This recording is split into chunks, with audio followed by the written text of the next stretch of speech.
welcome back to the Everything Goes Podcast with your host, TAK. A weekly podcast with the latest sports news, the hottest of the hot takes, and the best predictions you can get.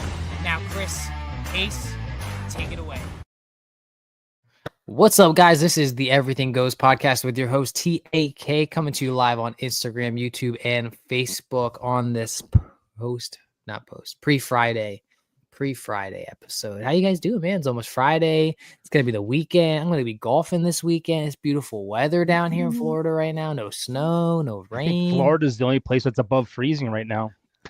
I love it, man. It's crazy. Things are good. I'm going to Google some stuff after. Chris is enlightening us before the show here that I had knew nothing about. So what's a high low this week? You know, we do this with our students on Wednesdays. Like what's a high and what's a low of your week so far this week? The high is tomorrow's Friday. The low is Monday's 3 days away. I think that's one thing I'm learning as I grow up is, man, you blink and it's Monday and then you're like, and then it's Friday and then you're like, oh my gosh, Friday. Oh, Monday's back and it just never ends. It never ends. And before you know it, you're 40. Oh, Jesus. Yeah, I know. That's the next milestone for me. I'd say the high for me, my buddy and I finally got some business documents created. So the coasters that I sold to you guys or that I gave to you guys. I didn't get a coaster, by the way. I didn't get a coaster. The photo blank.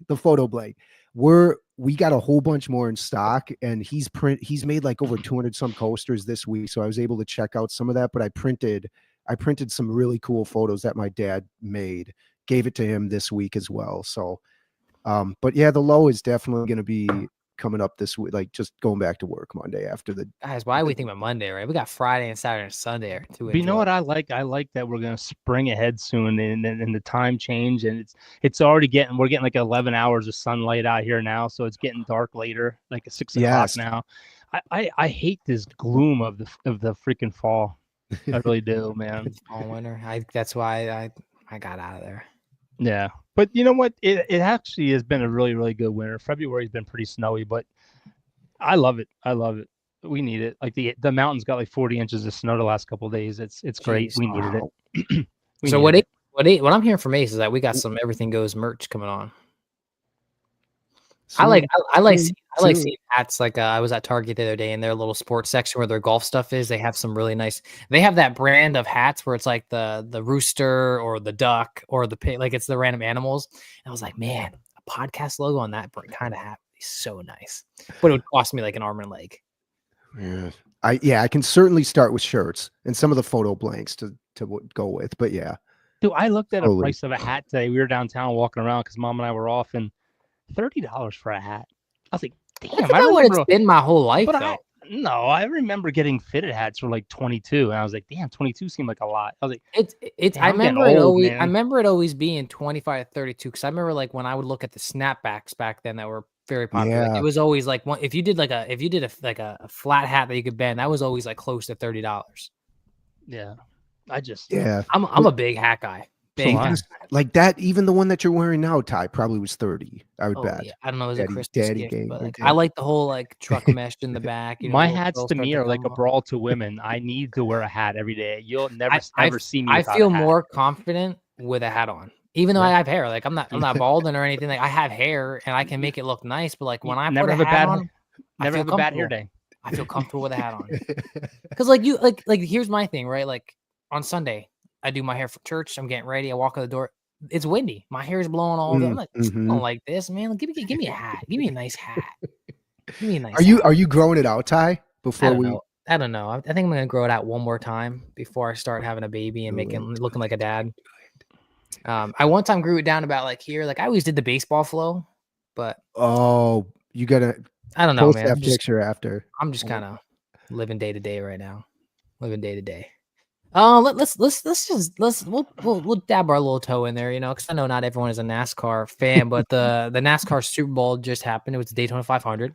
Move that shit to Saturday. That's what I say. Yeah, that's got to be a Saturday thing because it was delayed for like 4 hours. Because it seems like every year anymore it rains on Sunday, and then the whole Saturday show gets in. Move it to Saturday, put Parker on Sunday, and call it a day. Highlight of that, man, is national anthem's going off, and these Jets just smoke by. Yeah. And they're bright as day, wind blowing in his faces.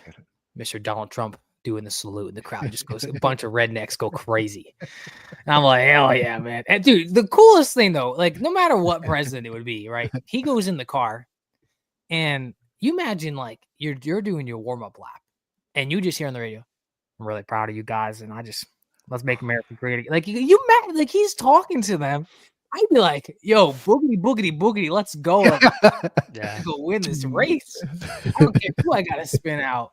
Donald Trump, man, telling me, let's make America great again. We're going to win this race. Hope you make it safe. I'm making it safe across that checkered flag. I love that the season opens up with the biggest race of all time for their series. I love it. It's just they have to do something better to keep that race from being rained out. They got to do something on a Saturday. It is weird to see like the commentators now and like Dale Jr. on the side, how old they're all looking. I'm like, oh, I feel like I'm getting old. You are, dude. You're almost 30, man. Slow it down, man. It's like, listen, I don't watch a lot of NASCAR like we used to. I always got to watch Daytona 500. I tell my wife this every year too. I'm like, I got to turn the race on. She goes, the race? I'm like, yeah, Daytona 500. We watch it once a year. We got to turn it back on. I never missed it. And I picked Austin Dillon, I think 2 years ago, and he won. I don't remember picking someone last year. And this year, I mean, I see that Jeff Gordon looking flame car, and I see the kid. He's got a little blonde hair going. I'm like, I got blonde hair. Dillon first. I got blonde hair. He's rocking the Jeff Gordon car. I'm like, I think I'm going to pick him, right? And here we go. Like, I'm watching this race. I'm up in the bed. It's like 10 o'clock my time, because it gets delayed. And it's 2 laps go. They're going to green and white checkered now, Ace, because like there was a big accident beforehand. I'm sitting here. I'm like watching it. All right. At this point, it's on my phone because I was about to play Xbox for like an hour. I got my headset in. My wife's sleeping. I'm like, oh my gosh. I'm on the Xbox with my brother. And I'm sitting there. I'm like, oh, they're spinning. They're spinning. And you see them like this big cloud of smoke. And just out of the corner, you see this bright orange, yellow, reddish car with flames peek by myself. I'm like, oh my gosh, he made it through. There's just something impressive about 42 cars going 3 wide at 200 miles an hour, and it's like a half a second from first to 42nd. It's amazing. It's just awesome to watch. It's easy to say, man, it's just a bunch of left turns, but going 180 miles an hour, people pushing you back, like you have a split. It's almost like that split second you have to decide whether you want to swing a bat or not. Like you have a split second to make a decision on where you want to go. Yeah. Yeah, I love it. I can't get enough of the Daytona 500. My bucket list is to go to one of those. I want to go to question. Daytona It's in Alabama, isn't it? No, it's not down here in Daytona. You guys fly down to Daytona next Talladega year. is that. Yeah, okay. You guys I knew that Daytona is a city in right church, wrong pew. That was great. That was great. I got a clip. I knew that. You guys got to fly down next year. I'll drive up to Daytona, meet you up there, and we will just camp out all day. I want to go. I want to go so bad. I have said since I moved to Florida, I want to go. I mean, it's probably like it's got to be at least 3 hours for me. Jacksonville's 5. It's in between us and Jacksonville. Yeah. I just like that. This is something about that race, man. I got to get there. Yeah. So Daytona, big congrats to Byron Williams. He won it. It's 2 years in a row. William Byron. Oh, what? What's his name? Williams. Isn't it Byron Williams? It's William Byron. Is it? Who's Byron Williams? I don't know, man. Ace, look this up, man. I feel bad. I'm looking right at it. It's William Byron. Yeah. Someone Google Byron Williams. Someone Google Byron Williams and see what pops up. That's what I need. I liked watching this Saturday because I was watching that YouTuber Cletus McFarland, man. He was just, I felt like a bald eagle flying out there. Says he's an actor, Ty. I don't know. Yeah, maybe he played in Days of Thunder or something. Byron Williams. Yeah, I couldn't tell you. Byron. No, but the NASCAR is off to Atlanta. Atlanta's another good track, but now I'll slowly just watch it when I watch it. It's nothing until they hit another one of those big restrictive tracks, and then that'll be it. That'll be it. Man. It's good stuff, man. Big shout out to Byron. It's great watching it. A lot of celebrities are there. A lot of fun time. NFL. Some big news going on in NFL is I personally, we say this every year. This has been the biggest offseason ever. But when you look at all of the rumors that are happening already before the offseason even begins, it's like starting a Madden franchise on Xbox and you go into year 2 and nobody's on the same team. Like it literally sounds like There's going to be 5 quarterbacks on the move. Nobody knows what's going on in Pittsburgh. All of a sudden, Matthew Stafford might get traded for a first-round pick, which is mind-blowing to hear. Crazy. There were Trevor Lawrence rumors about going to Pittsburgh, and then he shut them down. Is Derek Carr going to the Jets? Is Justin Fields going somewhere? Is Aaron Rodgers going to the Raiders? I mean, there are a lot of quarterback names being thrown out there. Why would Who's you go going from to Aaron Tennessee? Rodgers, the Carr? I don't know. That's just the trade destination that they're talking about. That was talked about on a hush rumor. But I mean, I don't even know if Carr gets moved. I don't know if, all of a sudden now the Steelers, are they interested in Stafford? Is Russell Wilson and Justin Fields going? I don't think you let Justin Fields leave the facility if I'm Pittsburgh. Well, and that Najee, they got to sign Najee. I think he's on his final year too. Or let him walk, whatever the case. So it's still mind-blowing to me. Why aren't the Jets just bringing Rodgers back for one more year, just to run it back with everyone that they have and see what happens? I mean, new head coach, new coach system. Maybe they don't want him. I mean, apparently the rumor is that he pleaded with them to stay. Yeah, well, they said no more McAfee show. Yeah, I don't believe anything that comes out of the media when it pertains to Rodgers, because the dude I don't think he's begging nobody. Realistically, do you want Rodgers? Listen, Rodgers has been an amazing quarterback, but I mean, it looks like age is hitting him. Could be the Achilles injury. But yep. The injury wise, being able to get out of the pocket, which would made him who he was. This would be 2 years off the injury. It might be even better. So, in my opinion, the Jets are a quarterback away. I mean, the young talent they have at wide, they don't have to get rid of Devontae Adams. They can cut him and save a boatload of money. So, they could draft a quarterback if they wanted to. Not a great quarterback class this offseason. They could go get a Sam Darnold if they really wanted to. They could go get a Justin Fields. Justin Fields to New York sounds pretty good. That's not a bad take. Well, should we start? Because I like the QBs on the move. Do we start with the Steelers then? Do they end up? Because if they don't bring them back, where do they go? And where do those two play? Because I don't think either of those guys are done. I think the Steelers are dumb if they don't. I think Fields would be a great option. Young quarterback. I mean, he went 4 wins for you, 4-2 in that span of games he played, 4-3, something like that. And he's younger. Why not invest in a younger quarterback than Russell Wilson? Draft a first-round wide receiver. I mean, you don't really have a first-round wide receiver. Roman Wilson was dealing with that nagging injury all year last year, so he didn't even get to play. You go in. There's a lot of good receivers in this draft class. There's going to be some free agents. They got $60 million in cap space. Go draft the running back. I mean, you don't really need to re-sign Najee. We talk about this all the time on the podcast. Running backs are easy to come by. Just got to get a good old line for them to block. I don't know. I think Justin Fields is the guy for the Pittsburgh Steelers. But all of a sudden, Stafford, first of all, who's giving a first-round pick for Stafford? Not me. Not me. Maybe somebody Giants. will. Yeah, I bet somebody will. Where does he? Let me ask you this, Ace. Ace, let me ask you this: you have a team that's pretty good that just went very far with a quarterback that hasn't been that good ever in his career.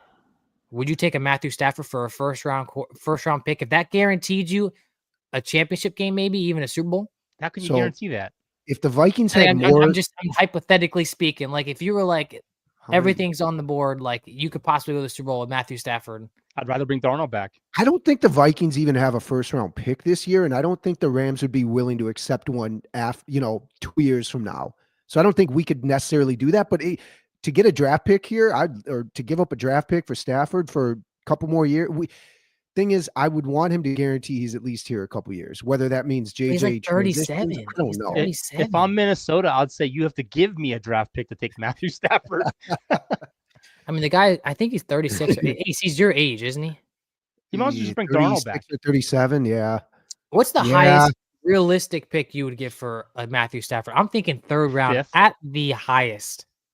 I was going to say 2nd. Maybe, I don't know. It's 37 years old. You never know if he's coming back. Nah. Yeah, it's hard to that could be the same thing with Rodgers that's different because Rodgers is a free agent, whereas Stafford has years left. I think. I think yeah.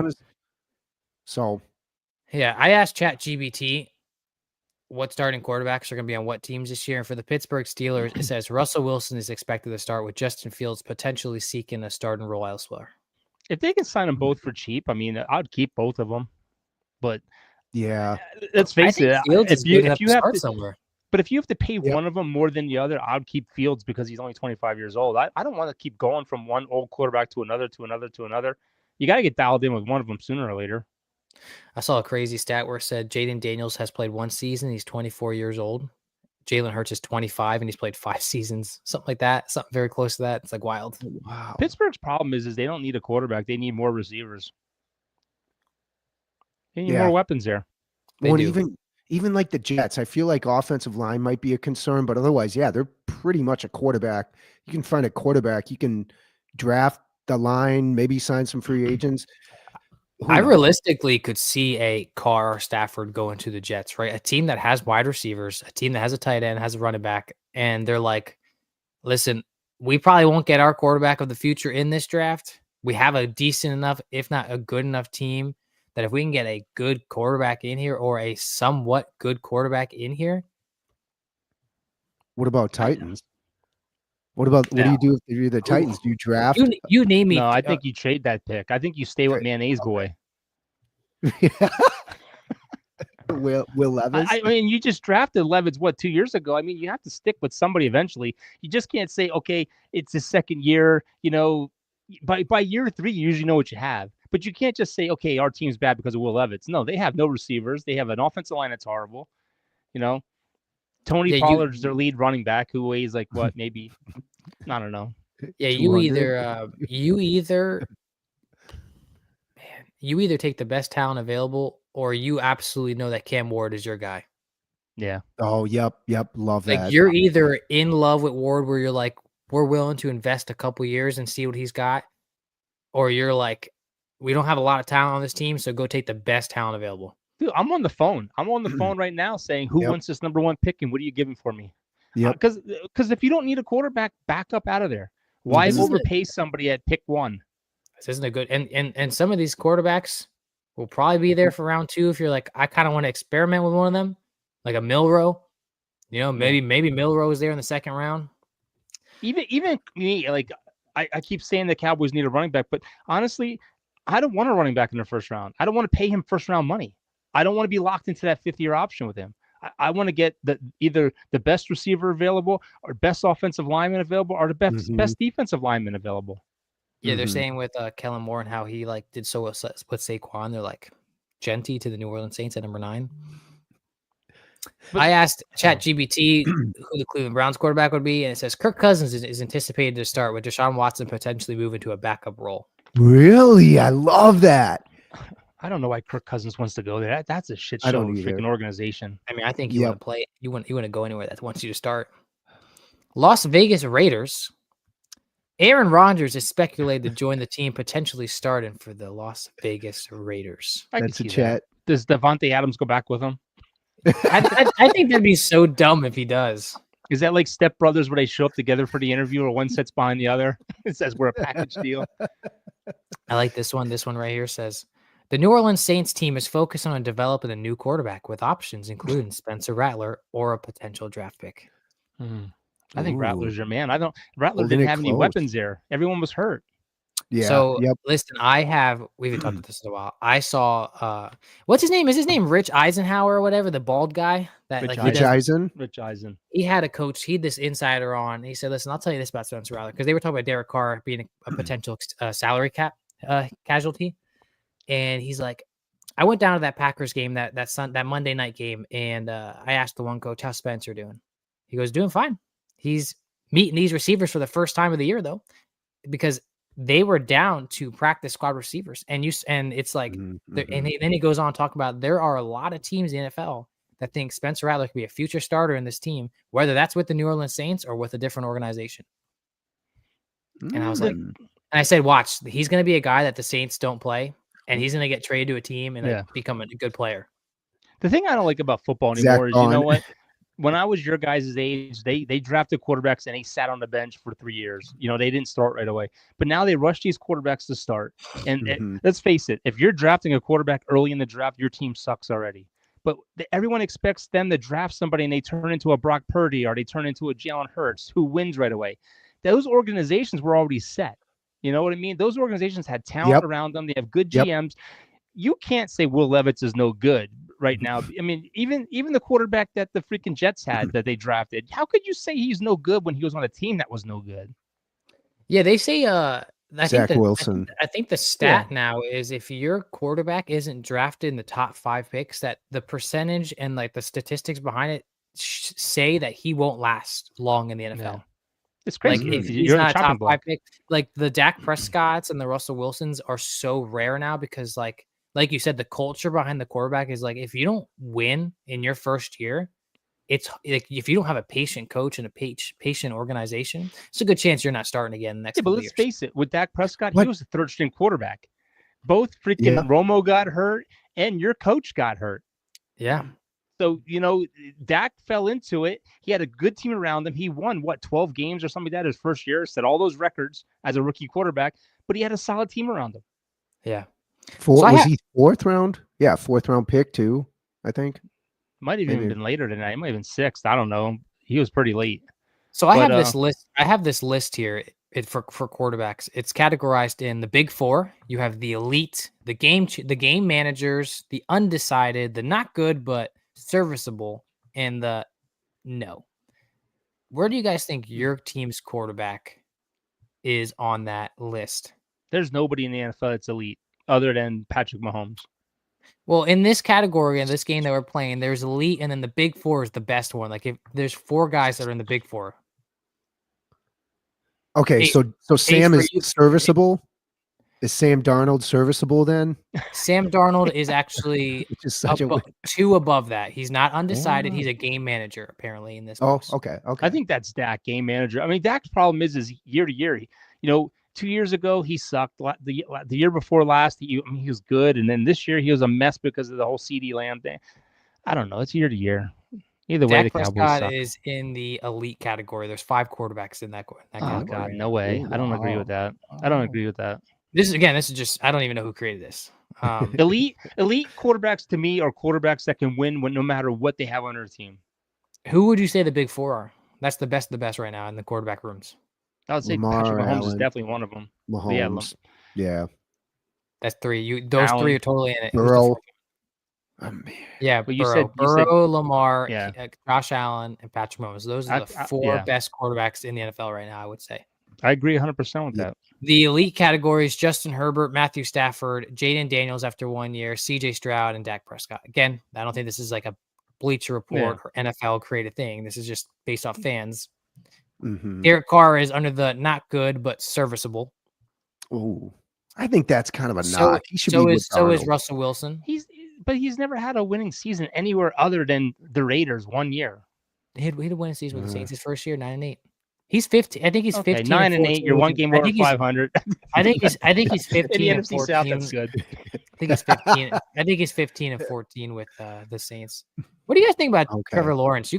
Would you guys give Trevor Lawrence a chance? Like, what do you think's going on down there, Jack? Just personally off the topic, like, what are your thoughts about Trevor Lawrence? I think he's a good quarterback. I don't think he's elite. I think he's a good quarterback. I just think he's another one that's on a bad organization. Yeah. I mean, you saw that good year when they had the good coaching staff. They had a good team that they went to the playoffs. Last year, he dealt with injuries. Yeah. I don't really know. They don't really seem to have an identity. You got Bigsby and ETN as running backs, but it doesn't seem like they get the volume of touches game in and game out. They got decent weapons. They don't have big names either. It's not like very attractive. Oh, Brian Thomas. Don't they have Sterling Shepard too? I mean, not Sterling Shepard. Who's their tight end? Ingram's their tight end. Brian Thomas could be something very special next year. They used to have Christian Kirk. They still do have Christian Kirk. Like it's gonna be interesting. It's gonna be interesting. That's the thing I could say. Man, I thought I had another picture. It's so hard to crap on quarterbacks, especially when the organization's crap. It just is. Yeah. Yep. Like you can see declining quarterbacks. There's a difference. Like Rodgers is declining. Russell Wilson's declining. Mm-hmm. Those quarterbacks, they were good quarterbacks in their prime. I mean, what did Russell throw for 2,100 yards this year? That's well below league average in a passing league. Have you seen the whole like Justin Tucker thing going on? No. Oh, let's not sideways. You haven't seen any of that? Dude, I've been under a rock. Justin Tucker, the kicker for the Ravens, is the next Deshaun Watson. I'm not even kidding. I'm not even kidding you. Well, It started off with something going on, but I haven't paid attention to it. It started off with like 2 massage ladies or masseuse. I don't even know what you call them. And now it's like up to 16. Oh, wow. Like it's escalated like Deshaun Watson's. Like remember it was like 2 and then it was 5. And next you know, it's like way up here. Like it just keeps happening with him. They could think these guys is just athletes are stupid. They really are. These guys think because they're an athlete, they could just go in there and get a free tuggy and not get away with it. God, if I was a multimillionaire like that, you wouldn't even know I existed until Sunday. I would be like Derek Jeter. I would be off the radar. Yeah. Seriously, take the phones, take everyone's phone before they enter the building. Yeah. All right. Last time we were on here, the big news for me was Kellen Moore was in the Super Bowl. Eagles dominate the Chiefs, and Kellen Moore just puts on a show. And I got a little worried when Nick Sirianni was like, after he wins, he's like, Kellen Moore, man, let's run it back. I'm like, yo, shut your mouth. Shut your mouth right now. Because if I wake up tomorrow, Kellen Moore doesn't. What's his contract? Man, I don't even know. I listened to his full press conference. Kellen Moore, he's the next New Orleans Saints coach. I'm super, super excited about it. You know why I'm super excited about it? Because he wanted it. You guys got Nussmeier too as your offensive coordinator. Bro, I'm gonna show you who we got. But after how bad the New Orleans has been, like there were so many guys that backed out. We talked about that, and he wanted the job. I mean, he came in the next day after the day off of the Super Bowl. Pictures of him smiling, was there with his family, and then he went back the next day for the parade. And like, man, like he just sounds so smart, intellectual, and professional when he was doing his interviews. And Mrs. Benson was up there, our owner, and she's like, "Listen, we're giving him full support, like whatever he wants to do to bring the culture to this team." And what I love, man, is the coaches that he's interviewing are young coaches. Like it's a new culture. It's not like these older guys they're bringing back. We brought the QB's coach, like you just said, from the Eagles, is now our offense coordinator, even though Kellen Moore is going to be our offense coordinator. The Dallas's QB coach for Dak Prescott coming over to New Orleans. And then this was an interesting one. We had a really good running back coach, went to the Giants last year, and then now he's coming back. And like the insiders are like, so was there beef with Dennis Allen? Like was Dennis Allen not a good culture builder when you have a coach that comes back after 1 year?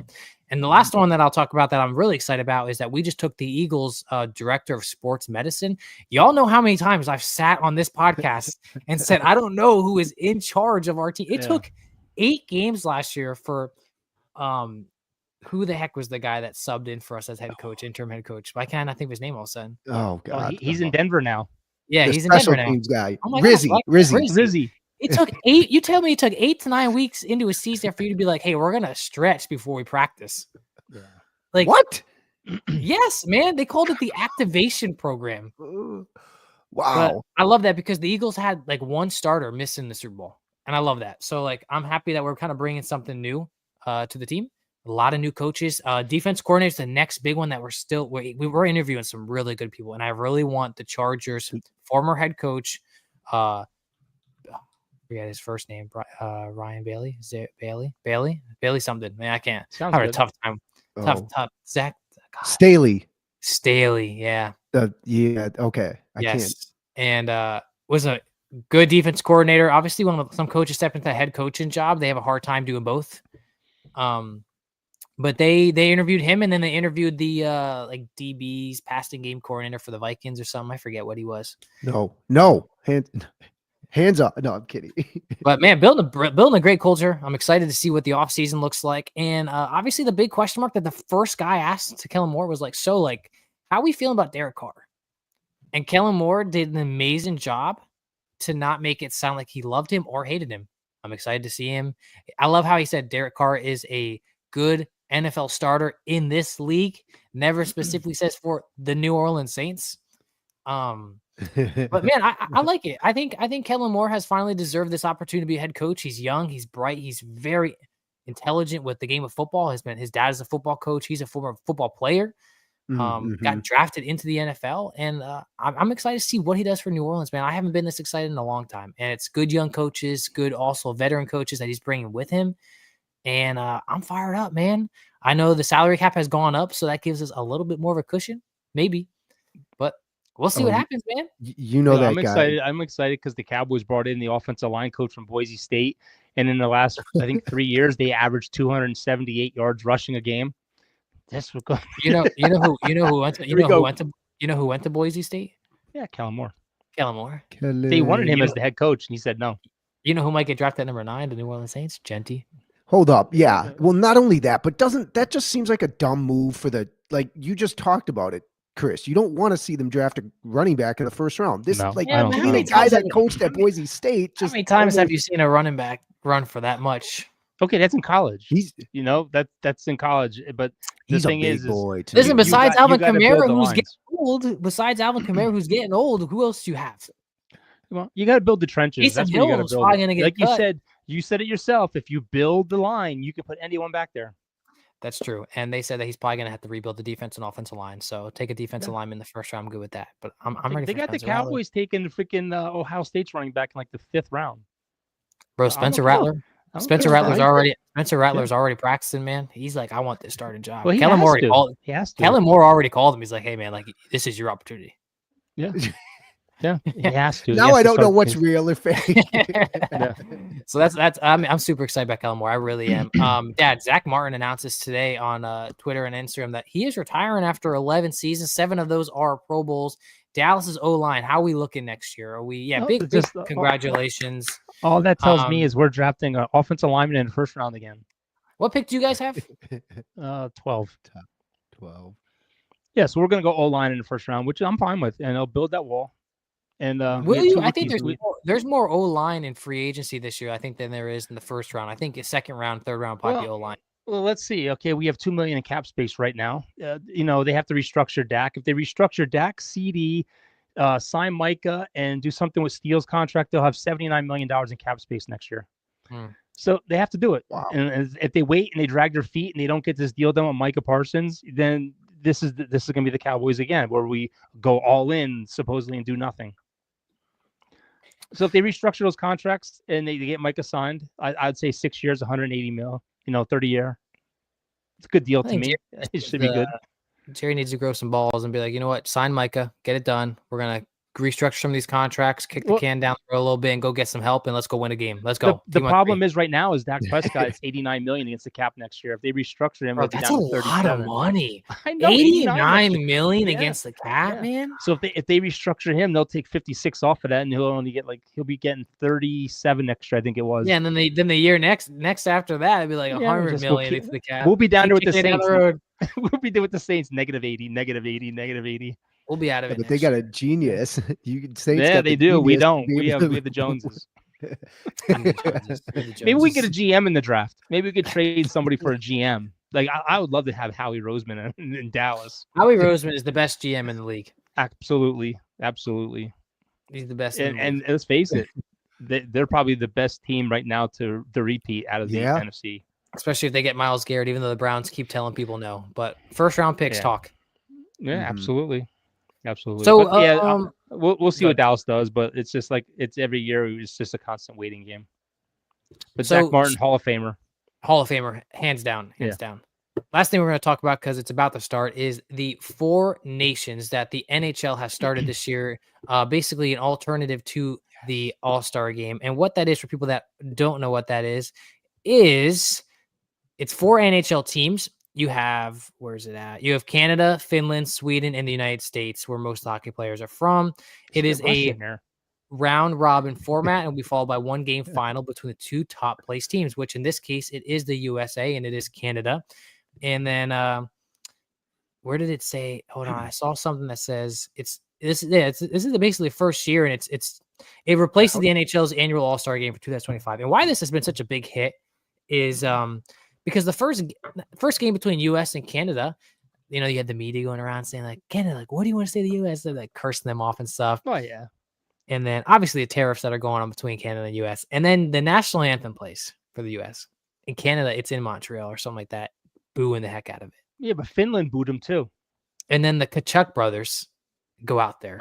Matthew Tkachuk, as soon as the puck drops, he's fighting. 2 seconds later, his brother's fighting. His brother, I watched his brother on Wednesday. Well, no, it was Tuesday night against Sweden. It was Sweden. Man, dude, he was laying people out to the point that he's not even playing tonight because he was injured. Yeah. I mean, like he picked someone up and like threw him down. That felt like Game 7 of the Stanley Cup. That game was amazing.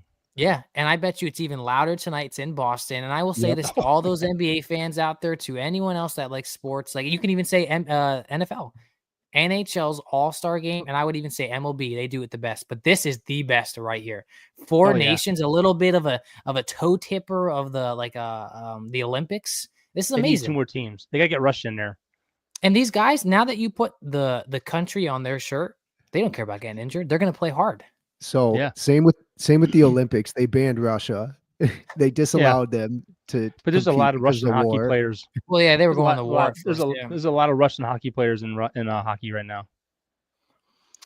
But This would be a fun game. It's cool, man. This is the kind of stuff that we needed. The whole flag football and dodgeball stuff, that's just boring, man. How many people watch this tonight? I want to say probably like. Oh, 50, I wish I had 60 mil. I wish I had a lot more than the NBA All-Star game. But Ty, to your point, guess what? I mean, none of us watched the NBA All-Star game, but LeBron the last minute sits out. You think any of these NHL players are going to be sitting out in this big of this? Chris is 100% right. This game doesn't mean anything, but these guys are going out giving it their all. Like that is the complete difference between wanting to represent a team as a fan and represent a league, a sport, versus what the NBA is doing. What the NBA did was absolutely ridiculous. I wish I had the stats, man. Like I got the notification for the stats of the U.S. versus Canada game, and it was a lot. I'm telling you, it's going to be like 50 to 60 million tonight watching this game. This game is going to be insane. The hitting is going to be off the chain. It's going to be crazy. Oh my gosh. I just wish the Kachuk brothers were playing. Maybe they are. Maybe I remember seeing the rumors that they're not. They don't plan on playing because they were hurt. Okay, so I don't know how accurate this is, but CBS Sports says 10.1 million last Saturday viewers. Yes, that's what it was around. But see, it might the double. Thing is, there's probably a bunch of people that didn't know what's going on. They probably didn't realize how insane it was until they watched. Hey, it looks like the Kachuk players. Looks like the Kachuk brothers are playing. No, those are highlights from the last game. Never mind. Damn it. Yeah, I know. I want to see injuries. This is going to blow up. It's going to be huge. This is only going to get bigger. It's 6:04 now. We got to go. It's starting. Yeah. Hey, we hope y'all enjoyed this podcast. Go root on your country. Gamble all your money on the things we talk about because it's going to get you rich real fast. We love you guys. We'll see you guys next time.